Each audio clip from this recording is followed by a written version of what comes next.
And we are live.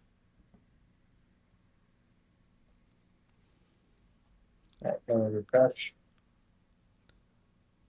Yeah, it'll take a little bit. Mhm.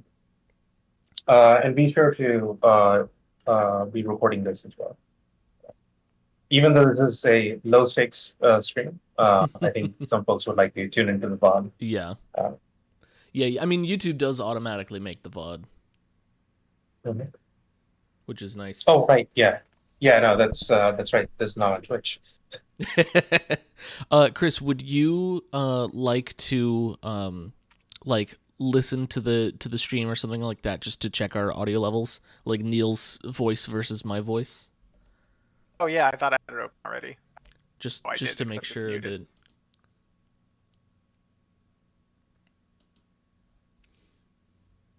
I feel like I feel like stream All right. overlay made by Asilla should be like something on screen or something like that. Yeah, we'll be sure to. We can include it, right? So Yep. OBS has the text. What's the text object called?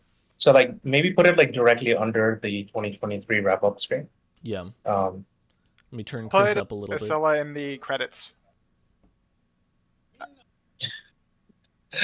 Minderbender said the stakes have never been higher. Okay, so Chris, Yeah, sorry, I they're couldn't hear asking. anything all that well because the our voices were overlapping. But it sounds kind of nice. Asilla says that I'm a little bit low, but otherwise, Yep. I think it sounds fine. Yeah. Okay. All right. Well, we got a couple of people in chat. Chris, you're the MC for this occasion. Take it away. I'm not quite ready yet. If you guys want to continue bantering, that'll be fine. Okay. Okay. Sure. Uh, okay. Yeah, that's good.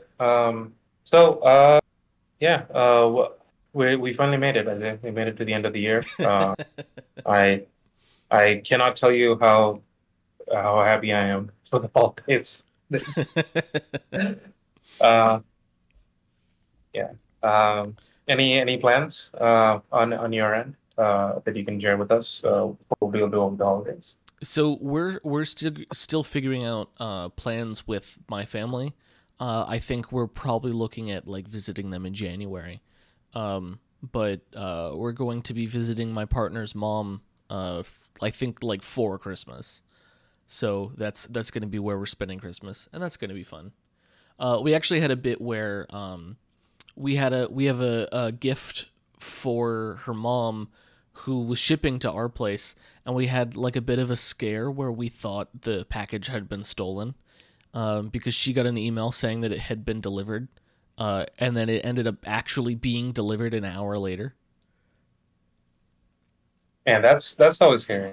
Have you ever been hit by like a porch pirate? I believe No, that's what they're we're called, right? so we live in an apartment complex where we're let's say not on the first floor, so the likelihood of somebody noticing that we have a package and grabbing it is very slim, and the amount of suspects for the thief would be very low. So I think given those conditions, I think it's pretty unlikely that where we live we're gonna get stolen from. um just because I Yeah. think it'd be harder to get away with it. um The same thing around me. Oh, I'm ready, by the way, but I'll just continue to enter. I have the same thing where like New Yorkers are very distrustful, so everybody's like, "Oh, don't leave your package in the hallway." But it's yeah. like I have met all my neighbors. We're on the sixth floor. I don't think any of us are going to steal from each other, and I don't think any like random person is going to come in and then go up 6 floors to see if there's like packages lying around for them Yeah. to steal and leave with. Oh no, we don't have doormen. That's not a hope. I mean, I kind of hope to live in a building with a doorman eventually. But Yeah. as far So as that's Christmas plans, a bit I'm of not doing too luxury. much. Yeah. So Okay. Yeah. We have a code on the door. I mean, no, you have to telephone somebody to get buzzed in, but also that doesn't work ever. So one last package thief anecdote before we begin for real. which is that so I grow mushrooms. I grow like lion's mane and stuff like that. And so I'll have like giant blocks of like colonized wood delivered to where I live, and they're huge, right? They're like 2 pound blocks, and so the packaging is gigantic, and so like if somebody were to steal that, I think they would stop stealing from me after that one time because because they'd be like, this is nothing. This is literally Somebody just mailed themselves rotting wood or some stuff. Like what? so yeah. So I think they would immediately be like, am I going to be on a like a porch pirate YouTube video and like this is a prank? Mark Rober's sending out colonized branches of stuff. Joke's on people. them. They just gotta keep it moisturized and it'll become something they can put on their pizza. Eventually. Eventually. But all right, it takes a let's- while. Mushroom pizza does sound good about now. Oh man. Oh, All right, any kind of Chris, pizza take it away. is good right now. Speaking of, well, actually, that's not even really a segue. But anyway, welcome to MythAtelier's 2023 wrap-up stream, everybody. We're so happy to be hosting you guys the end of the year, going into the holidays. It's been a pretty interesting ride, hasn't it? I think one of the main things we really want to stress this season is how thankful we are to our community. Last year, the Patreon was started, and we've been receiving incredible support from everyone. And not only do we want to celebrate like how amazing you guys have been, we also want to look ahead and talk about how excited we are for a lot of the new things coming around the corner. We're going to continue to improve CGC and launch new plugins alongside that. We have plans to continue to revamp the store pages, as you've seen already, and honestly, just really excited about the continued support as well for all of our existing work to continue to improve and continue to develop, so that you guys can have the games of your dreams come to life. To that end, we're going to be playing our mod Exilla's game, current project in progress, Miss Lazelle's Maid Cafe. We can show off a couple of other things. I believe what's the name of the game that we have in the pipe after? Yeah, Rebel Sector. So Rebel Sector? yeah. So after we should give Exilla's game a pretty good playthrough. Yeah. For one, there's actually surprising like a lot of content there. I keep running into like new car, which is wild, right? So I think it's definitely worth checking out. But yeah, we can check out Rebel Sector. We've shown it on stream before. Not a ton has changed, but like there's some new UI things right there. There's a couple just new ways of presentation that I think are kind of neat. I just want to say about Miss Lazelle's Maid Cafe, that I haven't played the new build yet. I wanted to sort of go in blind. I played like a much older build from like a month and a half ago, and I already enjoyed that. But I just wanted to say I'm intentionally surprising myself here, so you can get some earnest reactions from me. Before we do get into it, though, I want to make sure that we have some time to really give some heartfelt words to our community from Isaiah and Neil, because I mean, I'm new, but you guys are the stars. Like, you've been MythAtelier OGs from the very beginning. So take the floor. Neil, do you want to start? Yeah. So I want to echo what Chris said, that this stream wouldn't be happening without our community, quite literally, because Exilla made the frame, right? So we've been we've been working with the community member, right, and working pretty well, right, and we're really glad that we have the opportunity to do this, because honestly, like last year, there was a pretty good chance that like MythAtelier wasn't gonna be a thing, right? So just sort of seeing the growth of the support, right? And also like the thing that I really admire about this community is that sometimes we do mess up, right? We often are not able to fulfill an order, right? Or like there's a delay or something like that. And the amount of kindness, right, and understanding that you all have shown, it's always like overwhelming to me. So thank you all for putting up with us, and I really hope that we can continue to deliver on the things that you want out of our plugins for next year. Isaiah? Yeah, I wanna sort of add that, like, on the purely like self-centered level, there's like an incredible feeling whenever I see somebody else's project using card game combat, of being like, wow, I this is possible because of me to a certain extent. Like, I helped facilitate this, and there's that feeling of like I'm helping other people make games, and games that they are, especially, I'm seeing a lot of posts in the Discord, games that they're passionate about making, which is incredible. And I guess like my perspective on that is that I want to keep doing that as much as possible. Like, there have been a lot of times where people have been like, "Hey, can you do X mechanic in card game combat?" And I've been like, "Not yet, but let me write that down, because that's an idea that did not occur to me." And of course, people who are making games in it, they're going to want to do some stuff that is not even remotely going to occur to me. But I want to continue to help facilitating like their visions. And so it's really been an honor to be able to do that for the past, I mean, for over a year, but the Patreon has been about a year old, and I think that has like essentially taken my ability to do that to the next level. Chris, would it be okay if I Absolutely. did? So this like there'll be a more formal list of these on the Patreon, but would now be the time to talk about like what stuff to look forward to, or do you want to do that a little bit later in this thing? No, I mean we can sprinkle it throughout the stream. We can talk about it now. Yeah. I mean we've got a lot of Mhm. time. I think the only thing I'd want to cover really fast is trivia rules, and then we can just get Yeah, straight absolutely. into Lazelle's Maid Cafe. Cool. So in Um, that case, let's leave that for later in the stream. Let's talk about trivia. yeah. So Isaiah, if you could go ahead and bring up the slide deck for the trivia. Yeah.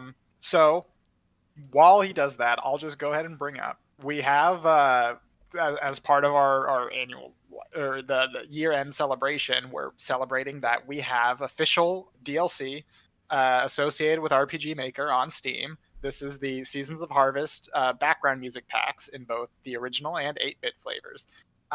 We have keys for bundles of those, and we would like to share that with you guys. However, we want to turn it into a fun activity, and so we have trivia questions coming up throughout the stream. Isaiah, if you would pull up the second slide in that deck, that is the Yeah, could rules. you There's not too many.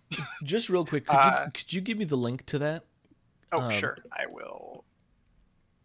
And put that in org again.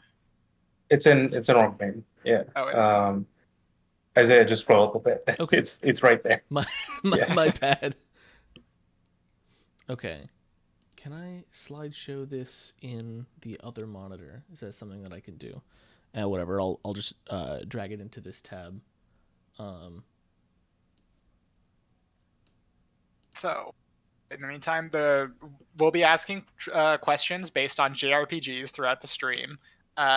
If you know the answer, I'll go ahead. Well, I'll go ahead and ask them, and I'll paste the text in chat as well. And if you know the answer, ring in, just say buzz or something like that, and we'll give you the opportunity. First one, or is that too many rules? Maybe they should just type the answer, right? Yeah, I think so. By Okay, typing, we yeah. can be like whoever got the first answer correct, right? All right, so That's no buzzing usually in. Just type the answer, and whoever got it first is gonna get is going to receive a bundle code. I will whisper you over YouTube if that's possible, and then we'll handle the rest of it over Discord or Patreon. If you're signed up to the Discord or if you're only signed up on the Patreon. You'll have to let me know which RPG Maker version you have on Steam if it's associated with that, so MV or MZ. But otherwise, everything should be pretty great, and they're just sound files anyway, so compatibility really shouldn't be an issue. If you do win a bundle, we just ask that even if you know the answer and are really excited to talk about it, give somebody else a chance first, just so we can see, get out as many bundles as possible. But otherwise, it's not too not too much pressure. We're just trying to have fun with this, so don't worry about it too much. I think that covers the trivia rules. So now I suppose we're ready to start. All right. Yeah, I'll start with Iscilla's game.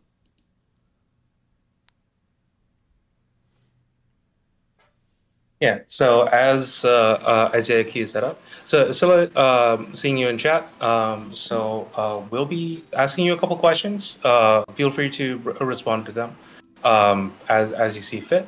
Mostly it'll be just talk about your game, right? Tell us what sort of brought on the idea, right? What are you sort of planning for it, right? Things like that. We'll mostly just be pretty excited of playing it because it's quite good.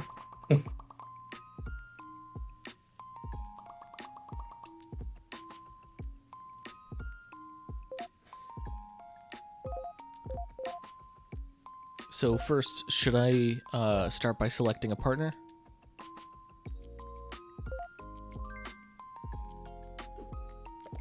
Well, I guess that choice is made for me. Yeah, and then you'll also want to bring the game into focus. Sorry, what was that, Chris? You'll want to bring the game into the stream. It's in the stream. Are we not gonna be able to get audio from the game? Audio's coming through in the stream. It's just that YouTube might not be able to hear it. No, I just checked. Audio is coming through. Yeah. Okay. Feel free to play it. This is a blind playthrough. Well, blindish, right? Yeah. Oh, somehow I got off of live stream. I ended up like 3 minutes back.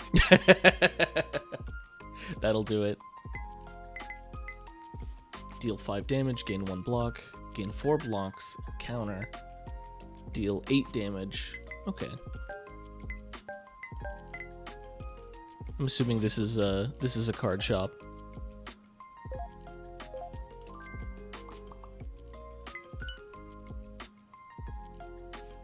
God, I love that loading transition. It's so good. There are so many like good ones like throughout here. It's great. The aesthetics are really strong.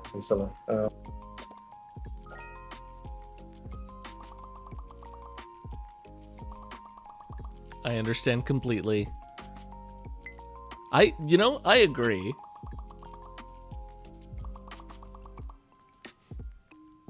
All right, let's get into service.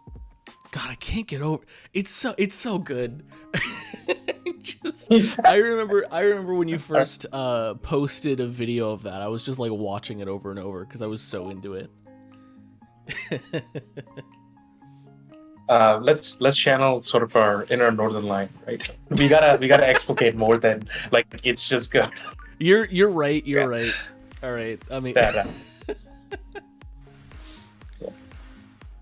So this is a game where you're a maid, I think we're gonna be hitting the shops first. I remember this was a bit of feedback that both Siabo and I gave, right? Mm-hmm. That the first one was a shop, but previously we weren't getting money kind of for it, and so we suggested. Hey, let's get a bit of gold. That way we can, use different cups every time we make a run. Mm-hmm. All right, let's see. I'm I'm effectively planning my route from here on out. Yeah, let's go here.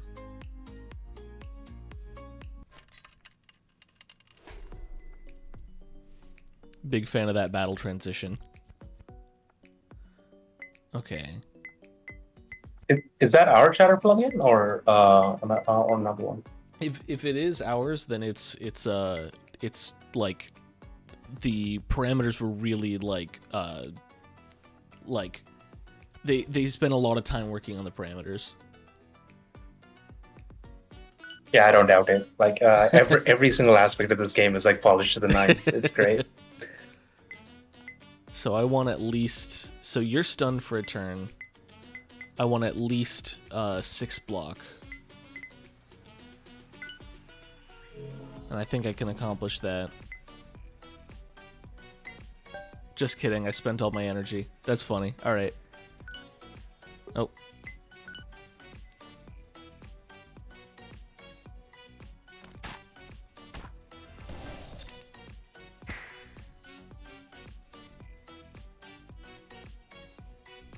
Getting really into this song. Yeah, it's a bop. Okay, so that's 4 and 6.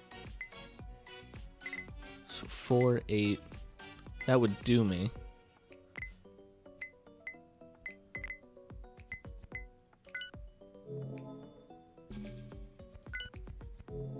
Once you get to the battle reward screen, hold on for a bit, right, and then we can sort of talk our way through certain choices. I think that makes sense.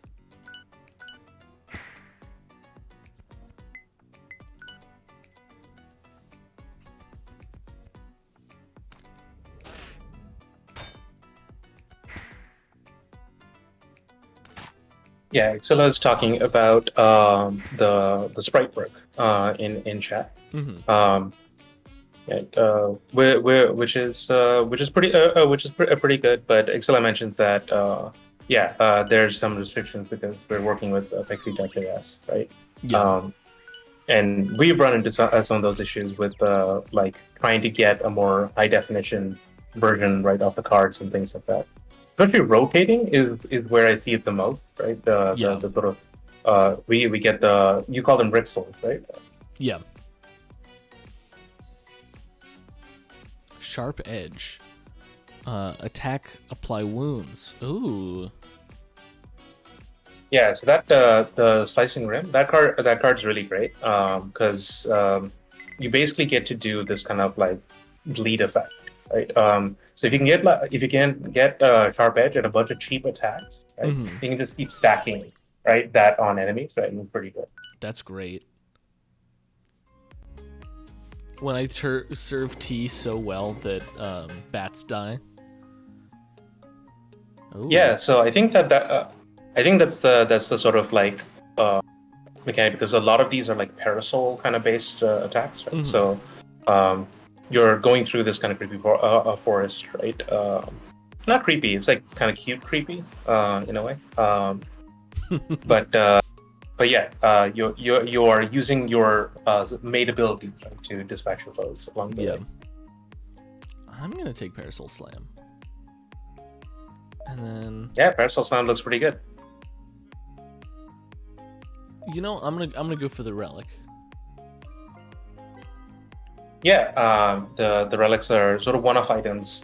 It's not just health ups, right? There are a number that actually add sort of like recurring bonuses as well. Mm-hmm. They can be pretty useful to define your strategy. All right. Yeah, this is very Slay the Spire-esque, but it's extremely cute. Which, you know, Slay the Spire is not a cute game. What are you talking about? Yeah. No, it's very simple, right? In Slay the Spire, it's very simple in like the type of graphics it's doing. Mm-hmm. I enjoyed immediately getting to use the card that I got and immediately taking out an enemy as a result. Feels very good. Yeah, so this is something I noticed is that Xilla is sort of designed around certain like breakpoints with cards.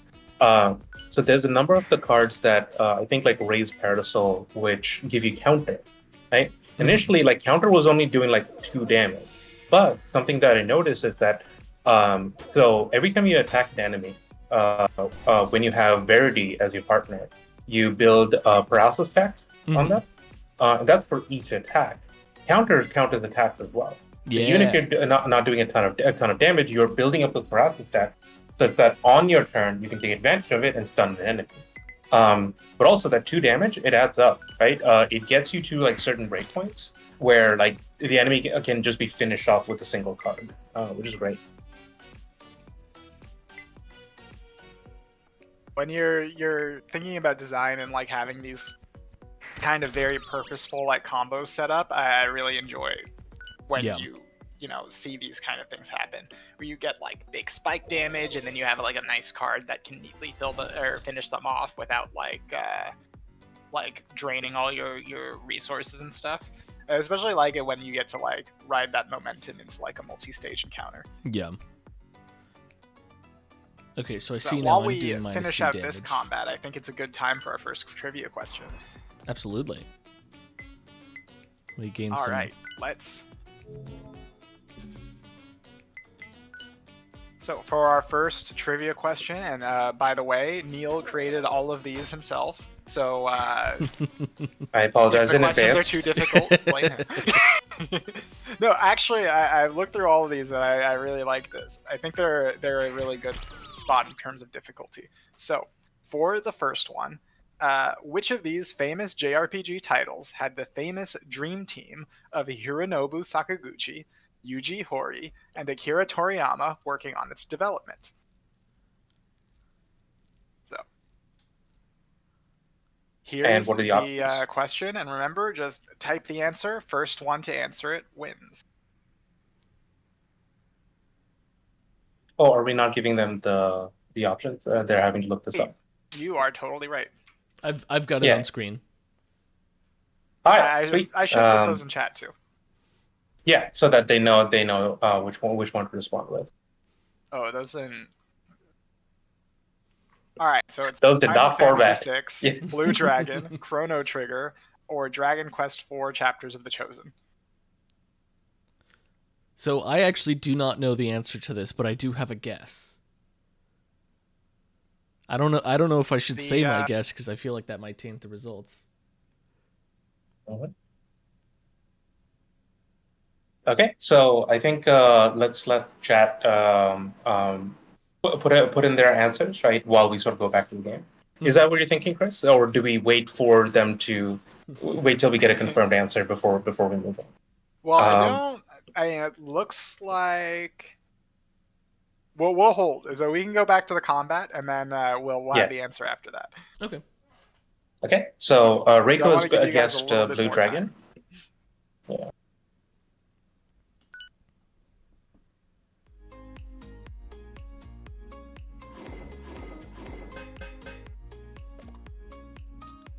Lose 2 block points. Interesting.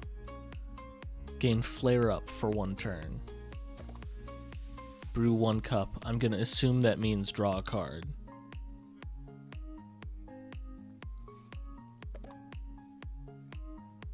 See, I want to go with Radiant Aura because my thinking is I have enough cards in my hand for now. What I don't have is enough energy. And so for the energy, if I had more energy, could play more cards, that would be really useful. I don't know what Flare Up does, but I'm going to guess that it is more useful for my build. So the Flare Up mechanic is probably one of my favorites. So the idea is that says you build up. Is draw 1 card. As well. Okay, excellent. Yeah.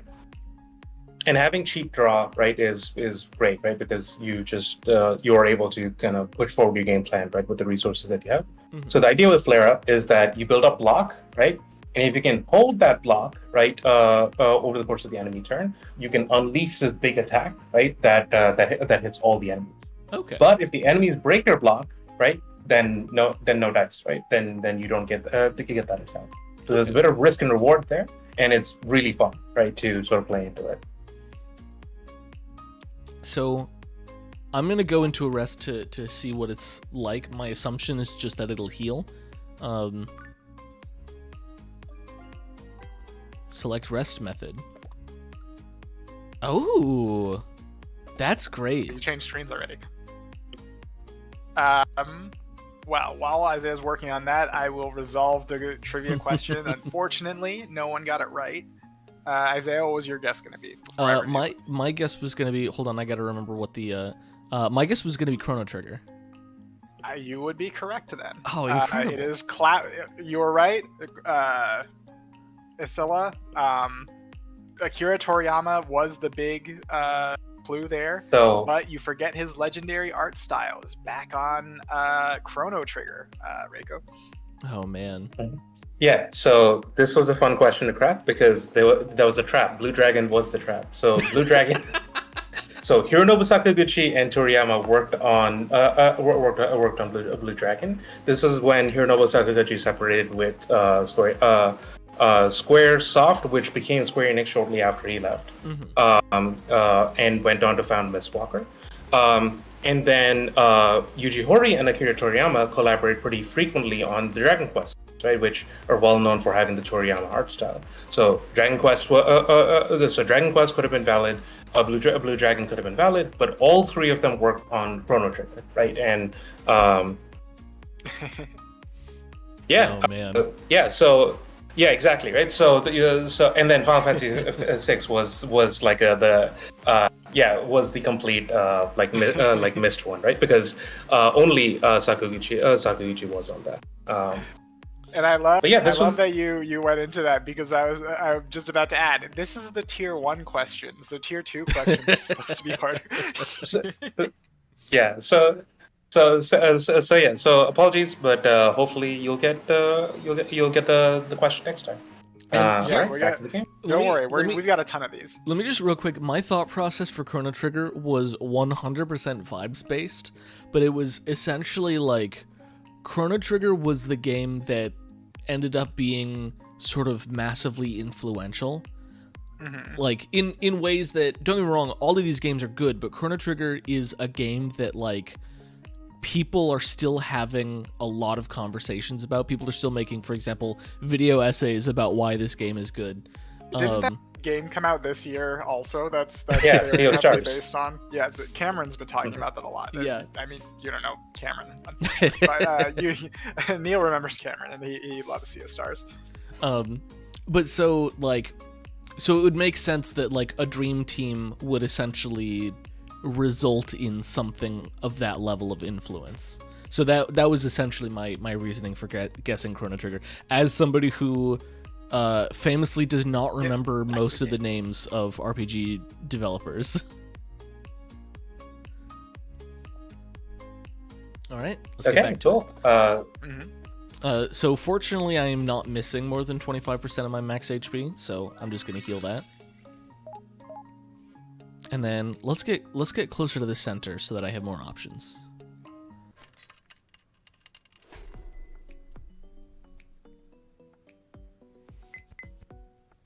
So this will give me sharp edge.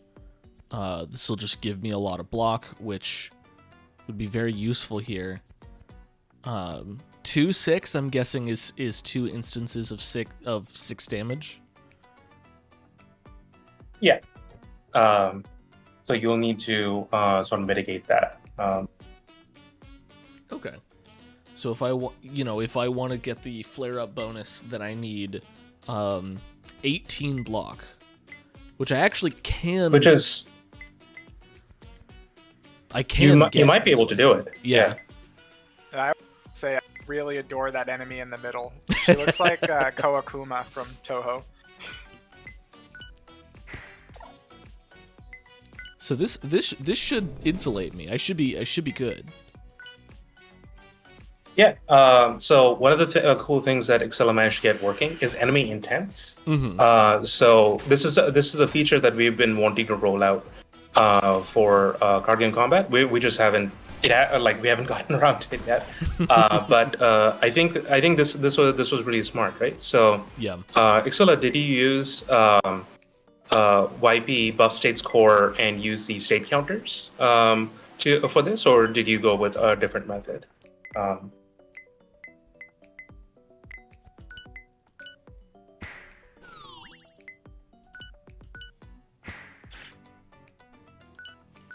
I enjoy that these battles are really short.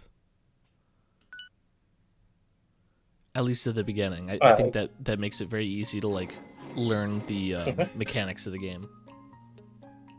Learning, it keeps the wind up a bit better as well. Like I found that in roguelikes, if your fights are too difficult early on, like people really just want to start Mega Manning like right away, and then figuring out what the rest of the run is going to be like. So having like very easy early fights just like gets you to that like baseline, and then you start getting committed to finishing out the run. You know? Yeah. I love the serpent platter animation. Yeah, it's quite good. So Excella mentions that it's a rolling state. Those states are attached to enemy skills, and then enemy skills are unusable unless they put on state. That's a really great method of doing the enemy. That's extremely clever.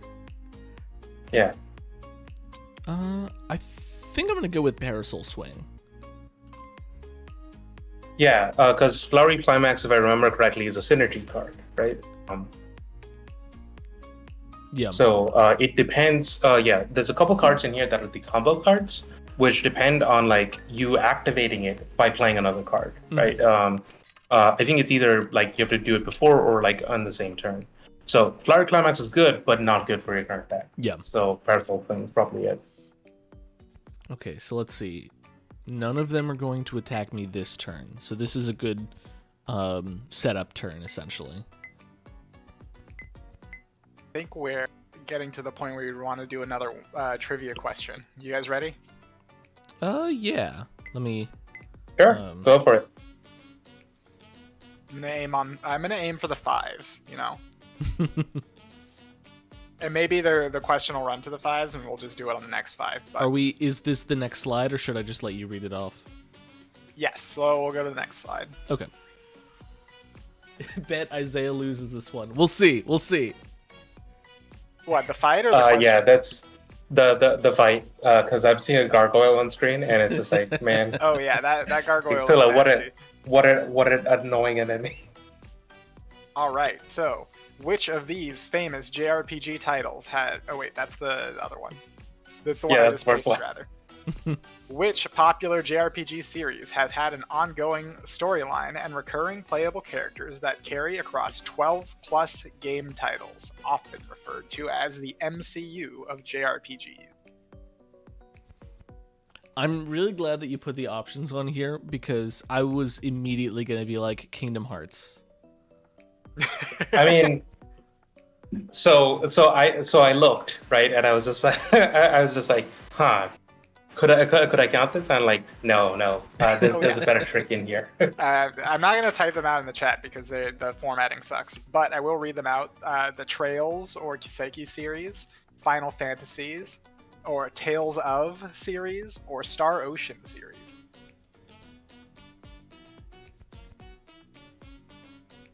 Please feel free to feel free to put in your answers in chat, and we'll let you know in a little bit if you have won a bundle.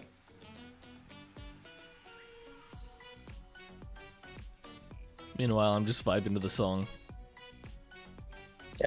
So we've got Rapso picking Tales of, Reiko picking Star Ocean.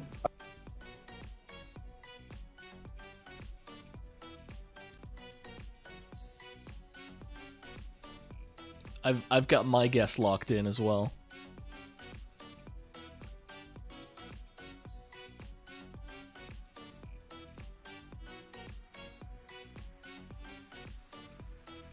Do you want to head back to the game, or do we want to answer the question? Yeah, I'll just hold off for about a minute more. I think Mindbender might have a guess in them. Okay, so now with the knowledge that the gargoyle is serious business, I'm gonna switch my tactics, I think. Sharp Edge for 3 turns, but then I can't use Parasol Slam. So what I was gonna do was but Slicing Rim plus Parasol Swing would be good, because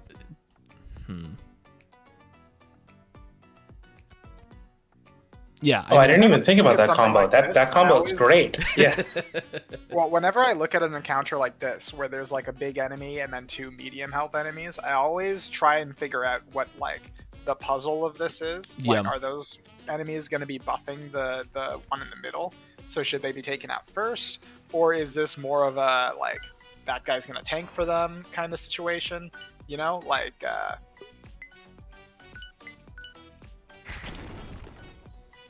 Okay, so I they've all love enemy priority in encounters. yeah.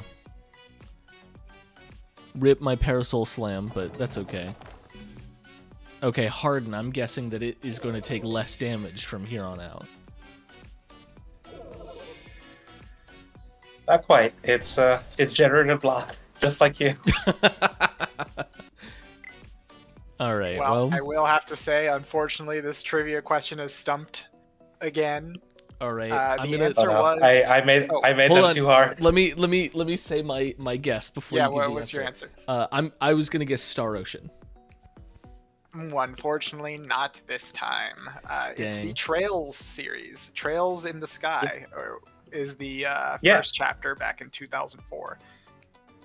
Oh man.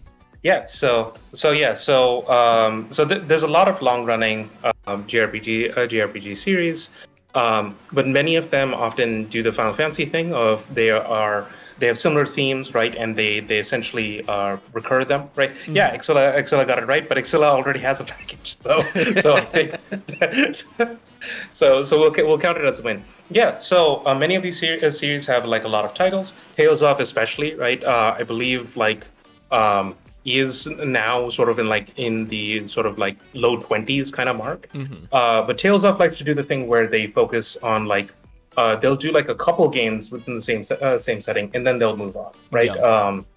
To a different one. Again, very similar themes, right? So Ravso was talking about the fact that they often feature a tree, right?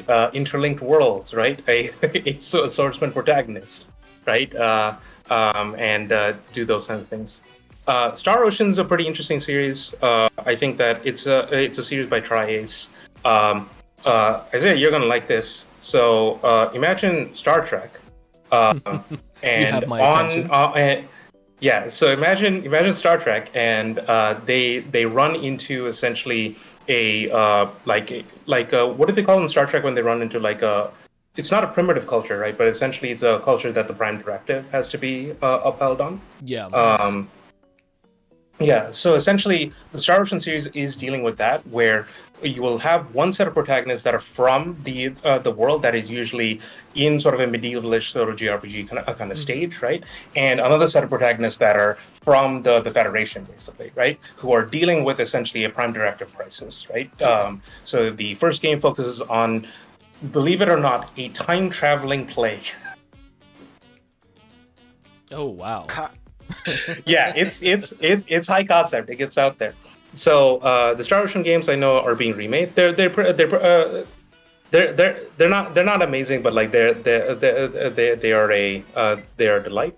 The Trail series is the one that has had this big ongoing storyline where characters from older games will recur, right? Often be playable in later games, right? And has maintained this like course of this like larger saga that they're telling, sort of about Zemuria.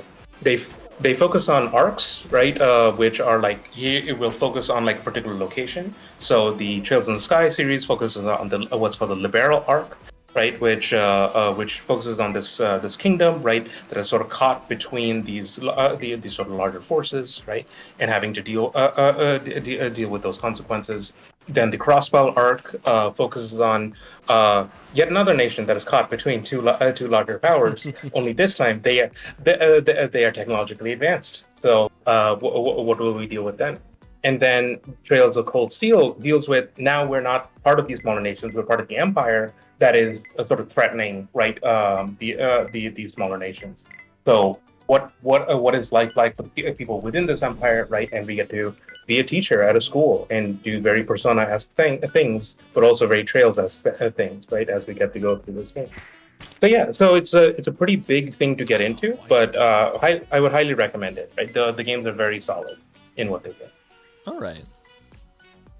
Hey, I mean, I know I really love hearing about deep dives in games. Whether I'm going to play them or not, like, I just like to know that this stuff is out there, you know?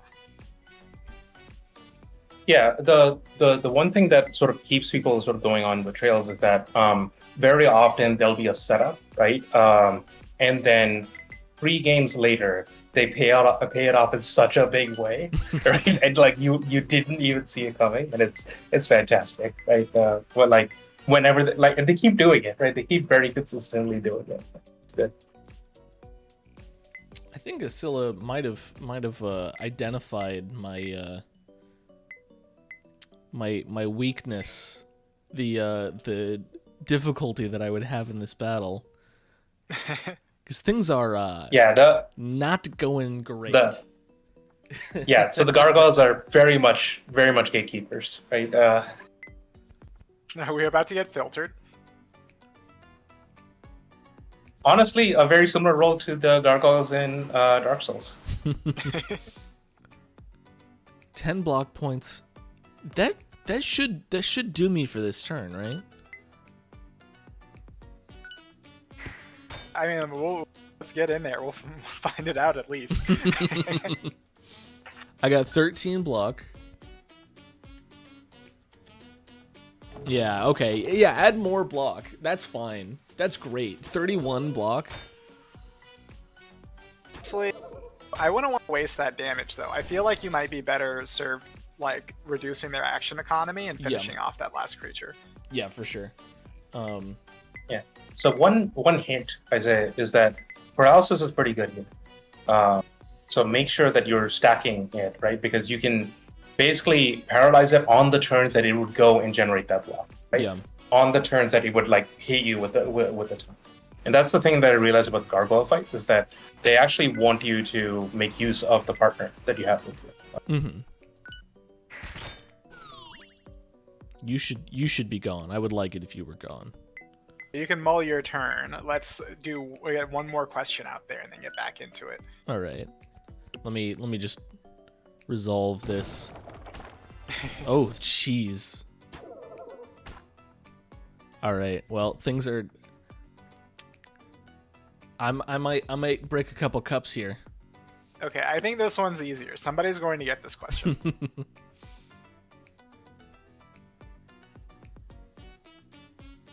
Ooh, I know the answer to this one. Chris, you want me to read it? Go ahead. The Persona series of games is a spin-off series of what major JRPG franchise?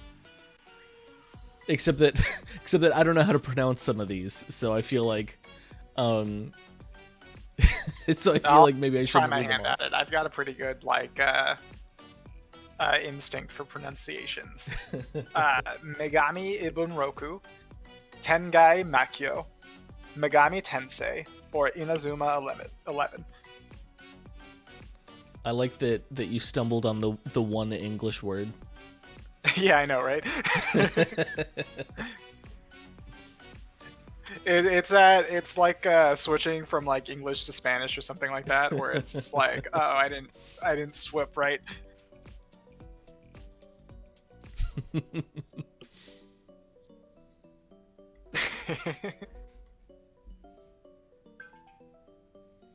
Okay. I think that Jack got this one. Yes. Chat So got this one.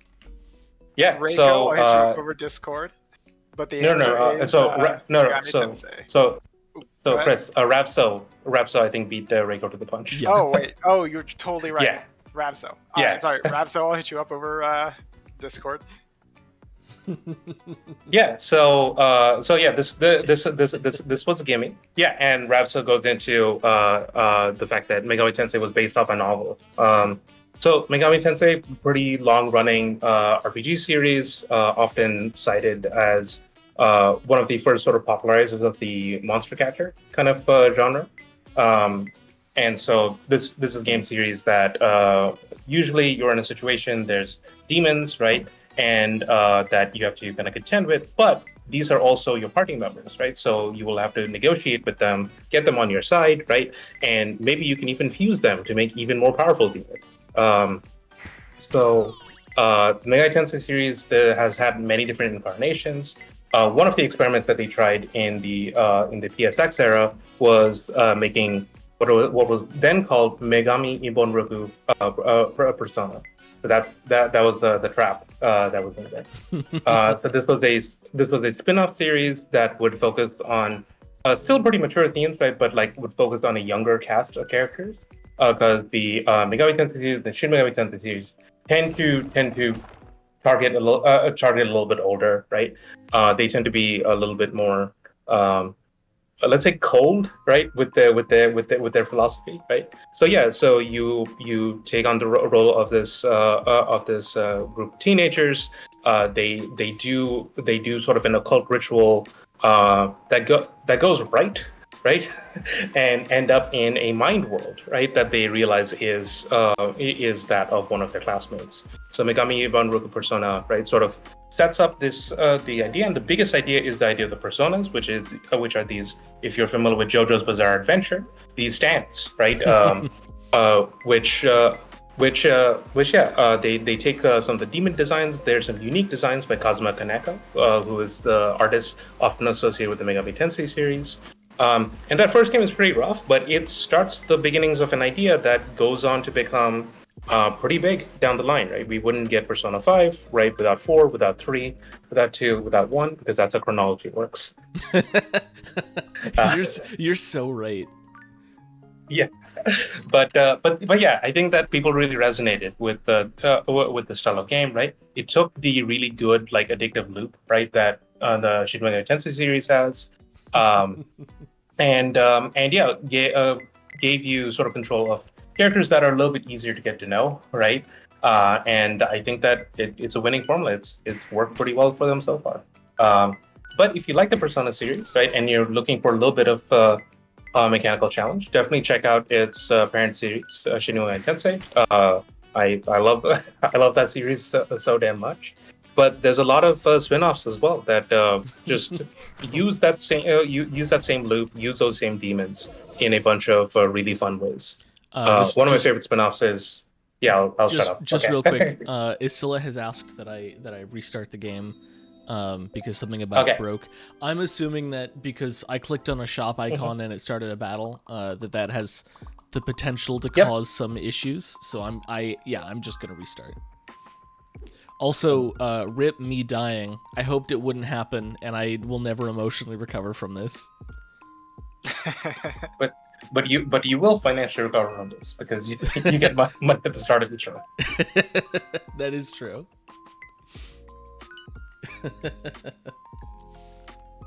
Yeah, I've only played Persona 5. I've heard really good things about Persona 4.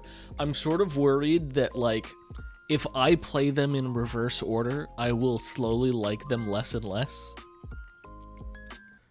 Well, it sort of depends because a lot of that DNA in 5 is still there in 4, right?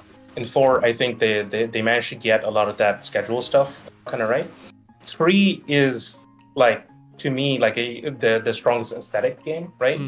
Even though like 5 has like absolutely like brilliant like aesthetics, right? For me, like 3 like really resonated with a teenage me because of how edgy it presents itself as.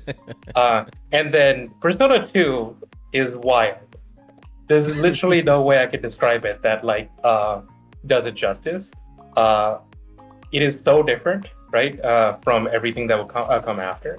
But it is also like very worth going on that absolute wild ride. Yeah. All right.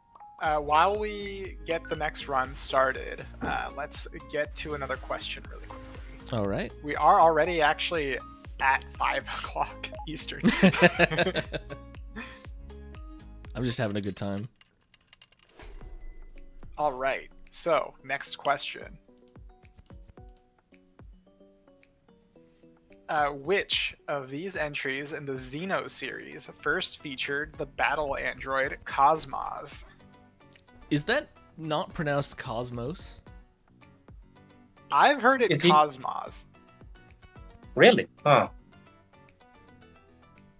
Okay. So what are the options?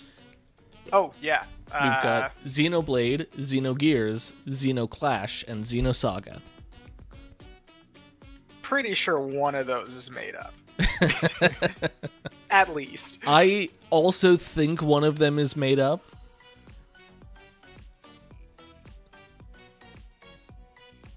But which one? I mean, I know which one I think is made up, but if I say that, that's gonna taint the chat quiz. All right, and chat gets it again this time. This time it is Reiko who got the right answer. Nice. Usually when chat gets it right, I'll just call it sort of ahead of time. So Reiko and then Rapso shortly after got it absolutely right. Cosmos is from the Xenosaga series, so the Xeno series, Tetsuya Takahashi and Soraya Saga, right? And later they would go on to, they would sort of initially do this as part of Squaresoft as Xenogears, a massively ambitious game, right? That was like bursting at the seams, right, with ideas, right? But sort of got overshadowed by its very, very popular sibling game, a small game. You may have never not heard of it, called Final Fantasy VII. Oh yeah, I know that one. That's the one with the chocobo in it. Yeah, it's the one with the chocobo. But yeah, Xenogears has still a pretty like enduring fan base, because in part because it gets wild with its like world building.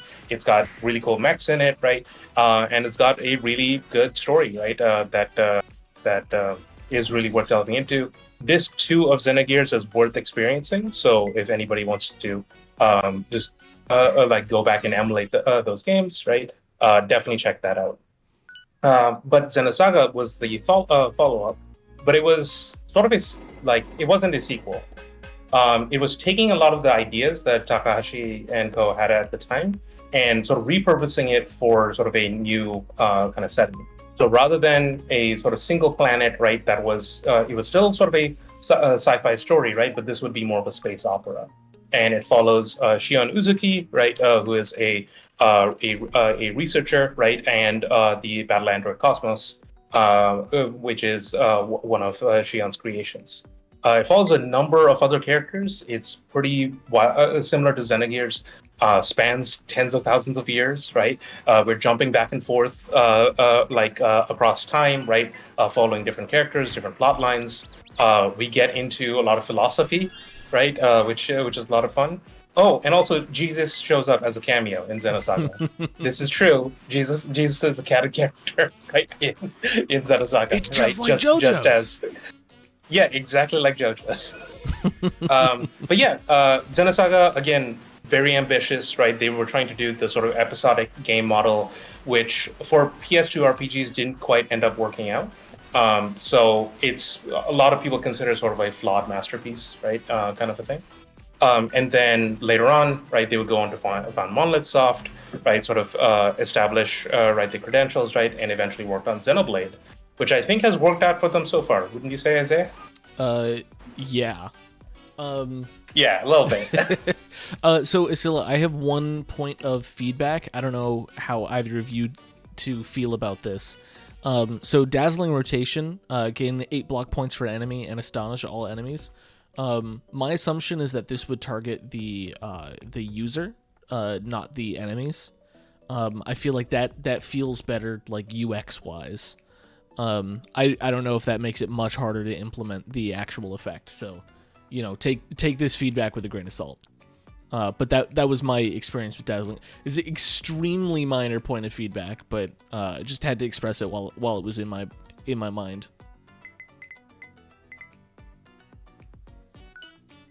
Yeah, another potential way of doing Dazzling Rotation might be if the selection was for all enemies rather than a single enemy. Mm-hmm. Because I think that the logic here is that you gain the blocks based on like the number of enemies, right? So maybe that's why you have to target the enemies. Yeah, so let's take notes on this, which is good. Also, Neil, if I interrupt you to talk about the game, feel free to continue like once I'm done. Oh no! People need to experience a better time than just hearing me talk about JRPGs. Right? I find that I've turned into an old man. Right? Talking about back in my day, Oh right? my god. We used to have these things called. Yeah, It was called a Super Nintendo. This has not been my strongest term, and I'm about And we to. played my favorite game of all time on it, Earthbound. Don't get me started. I remember when they first invented Mother 3. Oh yeah, that's actually the worst part of my joke, because I didn't call it Mother 3. I didn't call it Mother, I called it Earthbound instead. No true Scotsman, you know? It's a bit odd what they're doing with it because they released the remake for Mother 1 pretty recently, and they called it Yeah. Earthbound Origins. So I guess it might be like it's Earthbound North America, right, and it's Mother in Japan. Right? Yeah. Maybe that's what they're going for. Which I think is fine. You know, if that's No, what they. Earthbound's a good name. No, I was just making a dumb observation. You want to squeak in one more? I mean, Yeah, we're let's- already past 5, and we're probably going to go over, so Yeah. Oh yeah, easily. let's do Oh, Nintendo, I can 5, answer this one. because 5 comes after 4. Yeah, here we go. Which popular Nintendo RPG has famously received a localization outside of Japan, much to the chagrin of its massive online fan Wait, base? famously not received. Oh, famously not received. Oh. Oh no. Well, And the We I. oh well. We may well, want to skip Dan. this one. Yeah, let's get this one. Oh, geez, you're right. Okay. In case you haven't been following the conversation, the answer was Mother 3. Oh my god. All right. Let's. In the Pokemon series of so by the- RPGs. Oh, let me read So- this and then I'll let you. In Yeah. the Pokemon series, I did.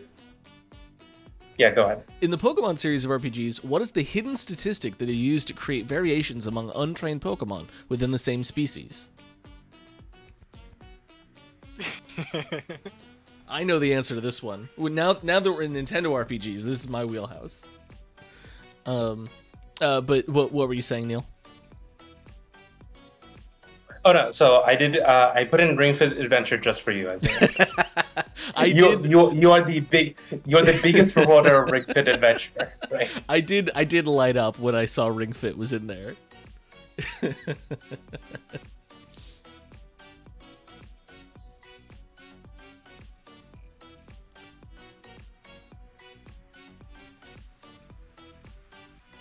All right, it does look like chat's got this pretty handily. Yeah. Yeah. The only thing is the folks in chat that have got this have all received packages at this point. So I think it is just it's just sort of bragging rights at this point. Yeah. So chat's got this. This is IV. So to sort of explain, so HP obviously like hit points or health points, but effort value and individual values, right, is what they're referred to. EV, right? So EV is the sort of statistical difference between a trained Pokemon and an untrained Pokemon. But they do a fun thing, which called IV, right? Which is used to set up the statistics for two untrained Pokemon to be like slightly different from each other. This is kind of neat because it's a way to numerically sort of show genetic variation, right, between Pokemon, right, that you run into in the wild. So in a game that you'll be dealing with multiple copies of the same monster, it's kind of neat that they have this little tool here. Yeah, they wanted to make each Pokemon feel like they wanted to foster a unique relationship between you and the specific Pokemon that you have. And I think it's very clever the way that they were able to go about doing that. Is that a plugin? Like I know there's that's the a big great Pokemon question. plugin. So I know there's the big Pokemon plugin suite, right? That Yeah. at one point got taken down and then has been put back up. I wonder if they have like an IVEV system there, because that would be pretty fun to like learn how to implement within So, RPG Maker. RPG Maker, oh, I forget which version of RPG Maker has the Pokemon TMP Essentials. And that's basically just the Pokemon engine. It has EVs, IVs, etc. But only if you are making a Pokemon game. Like it's very specific. So yeah, I actually have no idea what exists for MV and MZ. Yeah, it would be cool to just sort of. Yeah, it would be cool to sort of just see if it can be implemented, right? Because it's a really cool system that Pokemon has that I feel that other RPGs could definitely like try something like within that vein, right? And see what happens. Add one I think the only bland place T where in it your ever teapot. came up, like the only place IVs ever really fails the Pokemon as a game is at like the hyper competitive level where you basically have to cheat to get proper IVs. Yeah. The idea that you're going to sit there and breed 400,000 of the same Pokemon in order to get good IVs is insane. I love the idea of like, yeah, a junk card. It's called bland tea. I'm so amused by that flavor, so to speak. Do you mean to say you're amused by the lack of flavor? Okay, so I mean, well, I can deal 3 damage to all enemies, and then 7 damage should take out one of them. It's free real estate, literally. It is. I mean, I'll have some bad tea later, but that's fine. Yeah, the first one's free at least. I've had a lot of bad tea in my life, so this is no problem. And then, oh wow, yeah, I'll have exactly as much block as I need. Some debuff cups. It's so great that like when like the numbers just work out, it's so satisfying. Yeah. Excellent, good job on this, right? Yeah, seriously. Like just making like the synergies like feel really natural, right? By just like adding like small things together. Something that I really admire is that so there's an inclination to like make your cards as like complex as possible, and you have very neatly sidestepped that, but like the complexity is still there, right? Mm-hmm. You can get a lot out of even cards that have relatively simple things kind of going on. So great job here.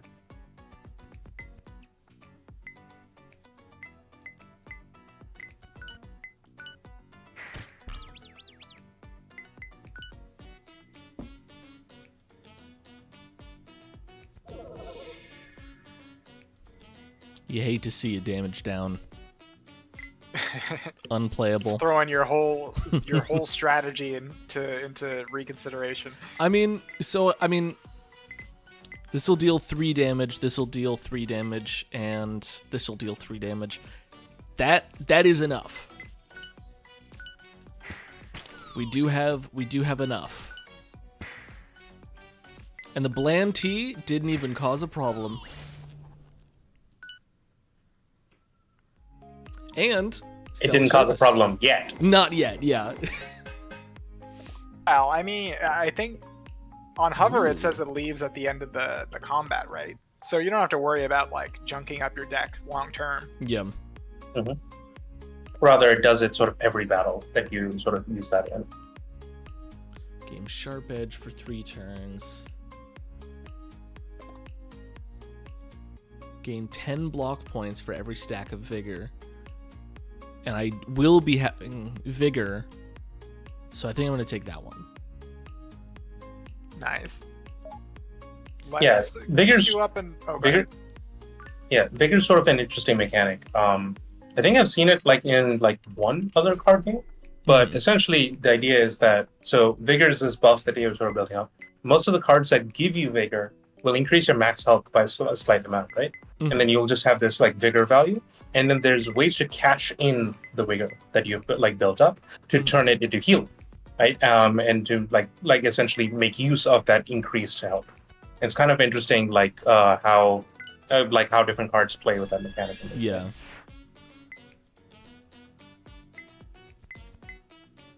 So once again, I can do 3 damage to everybody and then 7 damage to one person and take him out. So that's excellent. And I've got 11 block. Before we get into this combat, let's try one more question. All right, let's do one more.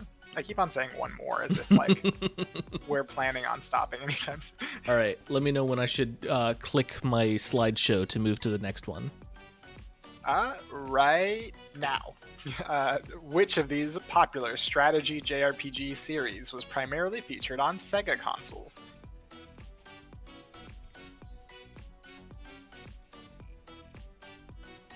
Chris, what are the options? Oh, well, they're on the slides.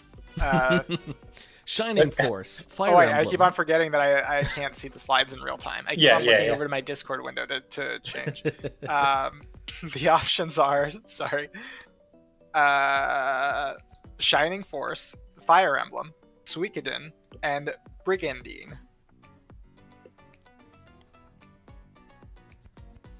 I've got a guess ready in my brain. I wonder if I should have just used SRPG instead of strategy JRPG. But like maybe I had to specify it. No, I think strategy. I don't know. I think your wording is fine. Yeah, there's also the case to make like some of these are TRPGs, as opposed to strategy RPGs, and like I'm still not 100% clear on the distinction between like an SRPG and a TRPG. That was about what I was going to ask. Like, what is a TRPG versus an SRPG? I think that it's the difference between Dawn of War 1, Dawn of War 2, if we're using Warhammer parlance. So like essentially, is the combat squad level or is it army level? Yeah. Oh, okay. Minderbrander got it. Excellent. Yeah. So Chris, feel free to reach out to them to issue them a package. Of course. So yeah. These are a lot of different really great series. Rapso got it a little bit early, but Rapso having already gotten a package, I think we want to give out the packages as much as possible. So yeah, so Shining Force, it's a series that actually started as a dungeon RPG. It started with the Shining in the Darkness game, and is Mario plus Rabbids Kingdom a strategy JRPG or a tactics RPG? Which one? Mario plus Rabbids Kingdom. Kingdom Battle. Yeah. Yeah. So I think that falls within like the more sort of XCOM like. Yeah, I think that's more of the tactics. I think one of the main things you have to consider when like trying to define strategy versus tactics is like flanking and stuff like that. Like a lot of movement-based mechanics become a lot more relevant at the tactical level. Like Fire Emblem doesn't have that, technically speaking. Like it has terrain, but it doesn't have positioning, except for like some weird, very rare instances, like the Pegasus Triangle Strike or something like that. Okay. Yeah. So going back to the series that were sort of listed. So Shining Force started its lifespan with a dungeon RPG, right, and then was adapted. The setting was adapted right into a pretty interesting strategy RPG. It's one where you can wander around like towns and stuff in a top-down view, right, and then once you go to a certain point of the map, it turns into a battle map. And then you essentially move across it with your units in a turn-based way. One thing that I thought was really cool about Shining Force, which I would love to see in a lot of strategy RPGs, is that from very early on you get a base, right? And then as you sort of add characters, they're added to the base. Then you can like talk to them. They can change. They can sort of weigh in on the sort of current situation, right? They can talk to each other, right? Suikoden also does this, right? But it comes in a little bit later down the line. But yeah, Shining Force largely sort of stayed on Sega consoles for a good bit. Something that's interesting is that initial first game, Shining in the Darkness, the folks that would develop that would go on to become Camelot. And some of you may know Camelot from their other RPG series called Golden Sun. Hey, I heard of that Oh, one. hey, it's Dr. Sputterworth. It's Dr. Sputterworth. So Chris, feel free to reach out to them. They're on our Discord. So yeah, they would go on to make Golden Sun. What the trademarks that you can tell is that the way that they do menus is very similar. So Golden Sun has these like wonderful like menus that like pop out at you. Like each of the buttons, right, is like very lively, right, when you're like real hovering quick, over Neil. it. Yeah. Isilla, I think Oh, shut up. the reward screen is a little bit broken. Because the platters haven't moved and the third option like isn't highlightable. No, again, don't please don't die. It's completely fine, right? Like there's no need to die. I mean I do really like Dazzling Rotation, but I think I only need one in my deck to like make use of it. So I guess Unbalanced Strike it is. Is there anything? Do you get anything for skipping? I imagine probably not. I think it's the card's just not in your deck, which may be useful near the end of a run. I actually can't click, so would you be able to skip? Apparently not. So I think I might actually be stuck. Yeah. This is the new version. At least it's the version that you sent in the email.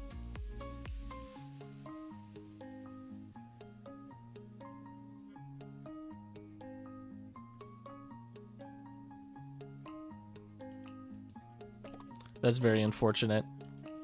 I was determined to win this one. You're doing pretty well. To be fully honest with you, I probably will continue to play this after the stream because I'm having a really good time. Yeah, it's a great little game. So, do we want to maybe leave off with some final thoughts before either closing out the stream, right, or transitioning onto another project? Do we have one more trivia? Just because I think it might be fun to end with a trivia before closing. Yeah, of course. All right. I will pop over.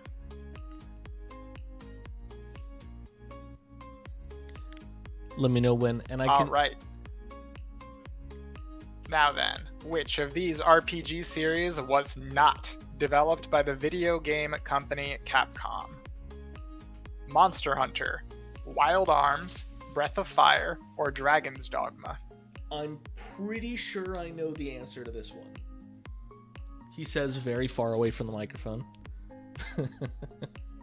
And on the wrong slide, which I guess I really shouldn't complain too much about. No, I'm on the right slide. I think you're. Oh, there we go. I think you're not live.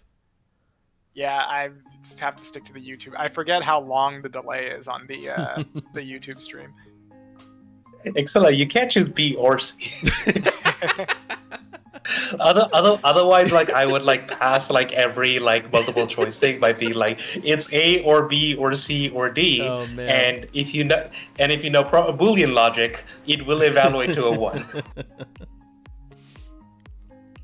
I should just put on all multiple choice questions. I should just type return true, and then boom, got the answer right.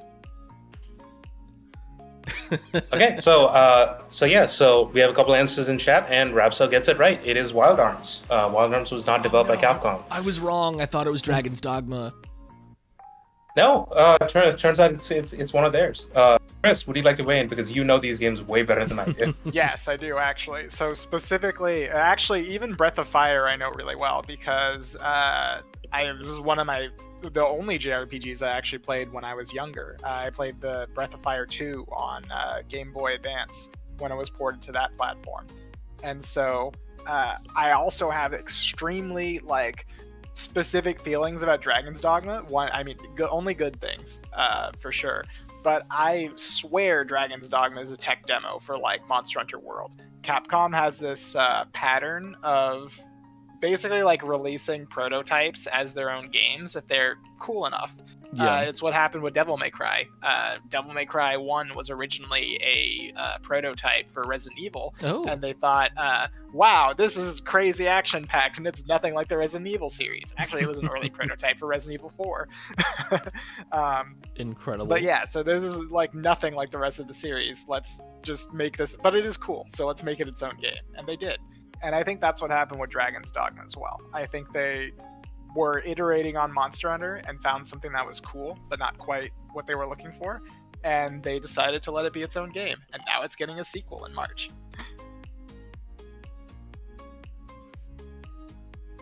That's my nerd spiel for Capcom.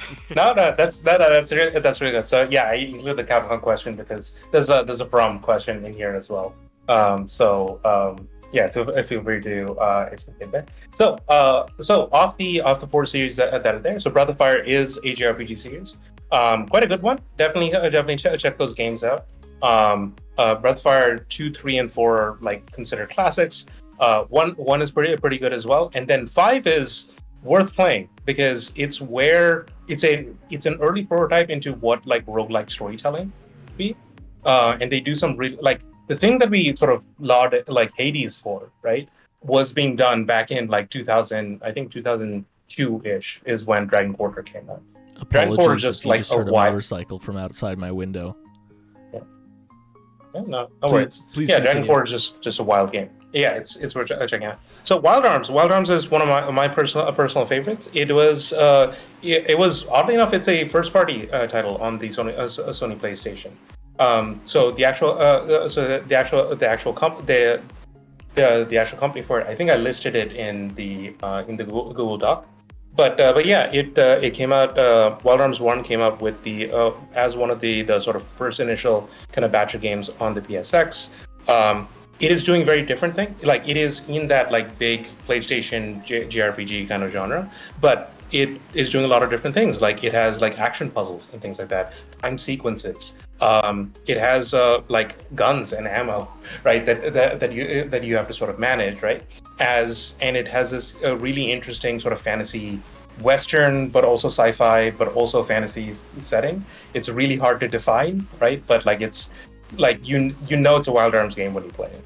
Also, fantastic music. Yeah. In particular, Wild Arms has this like very striking UI. Like if you're a fan of the way Persona's UI like is really dynamic and interesting looking, Wild Arms has that too because it does have those like quick time event or like real time like button sequences during the combat. And that's something that always made me want to try it out, but I never actually got around to it, unfortunately. Yeah, no, it's a definitely a great series to check out. I think Wild Arms sort of like 1 through 4, right?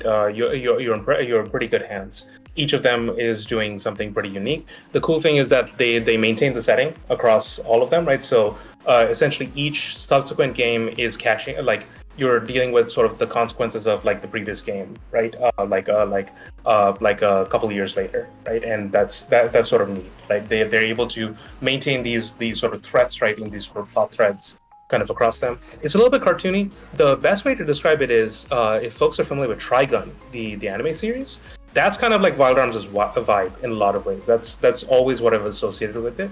It's not as mature as Trigun, but it does that same kind of vibe of like space western, but not really, because like they're like fantastical elements, right? Like while you're running around it. Also, yeah, just like a it's random good time. aside, Wild Arms is also kind of cool looking if you like the aesthetic of God Hand, which is a wildly different game to any of the things we were previously talking about. But God Hand also is. I like that both of the games are adjective body part. Yeah, I mean, Wild Arms, God Hand. So the fun thing is that like arms, like it's actually an acronym, but like the what the acronym is actually changes each game. Okay, that's pretty good. Yeah, it's such a dumb little thing. So the Wild Arms series eventually sort of sundown, right? But like now it lives on in the spiritual successor. There was this really cool like dual Kickstarter of these two JRPGs like a little while back. One was a spiritual successor to the Shadow Heart series, which is another one of my favorites, and the other one was a Wild Arms successor. And what's kind of cool is that they went live for both of the games rather than individually. That was a really smart thing on their part. There was a new game just called Arms, but that was the Nintendo Switch Oh game. yeah, the little The fighting Gotham game, Sonic yeah. robot game. That's all I can think about when I think of Arms on Nintendo Switch. There's an Arms fighter in Smash Bros, right? I think they so. just made them assist trophies. I don't know if they made anybody playable. Okay. I think maybe if they did, I think it might have been like the cheerleader character. Yeah. All right, so we're nearing the sort of 90-minute mark. Isaiah, where do you want to take the stream? So I have half a mind to just play a random song in my work playlist and have a game of guess the game soundtrack. Yeah, that'd be fine. I don't.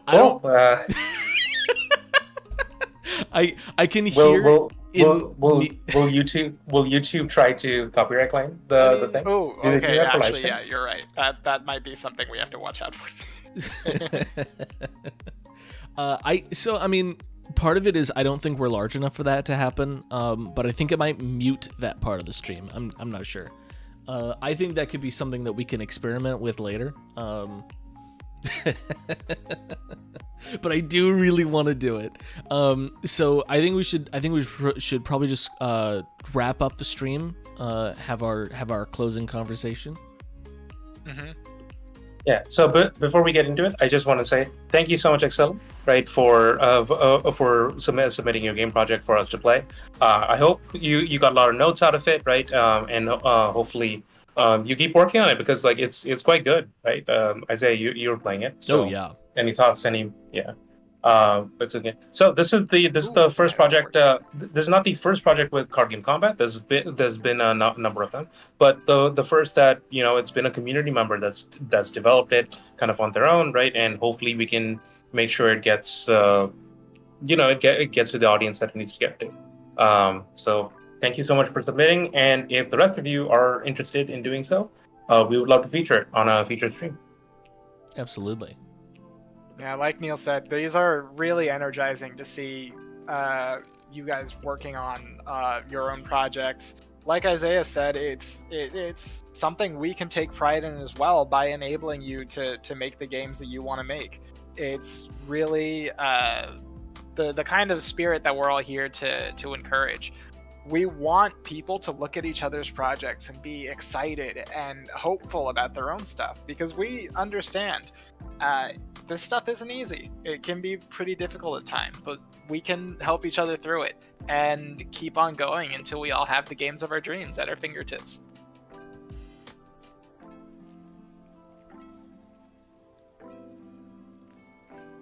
All right, so let's move on ahead from that to sort of closing thoughts, right? So the year is wrapping up. So for those of you that don't know, so we usually take the sort of last 2 weeks of December and the first 2 weeks of January off.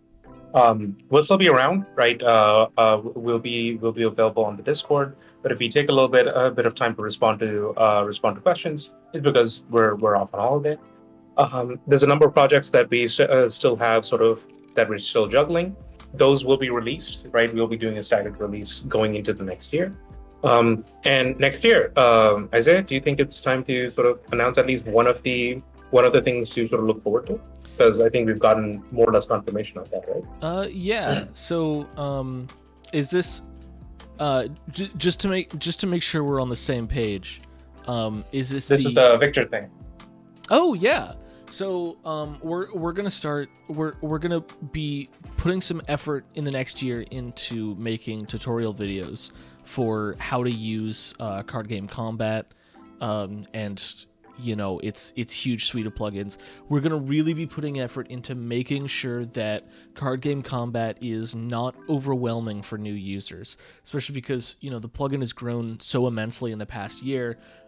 We do have a wiki for it, but the wiki itself is pretty large now. So making some resources available for newcomers is hopefully gonna make things a lot easier for people who are just getting started.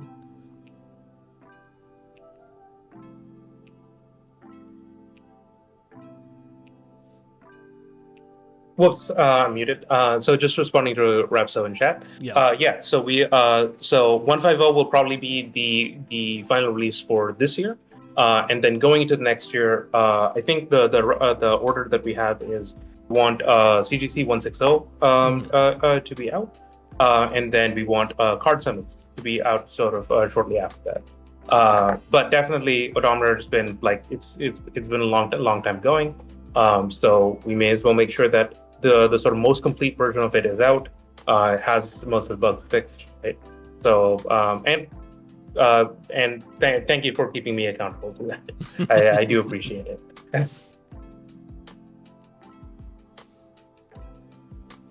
All right. Is there anything else that we want to leak?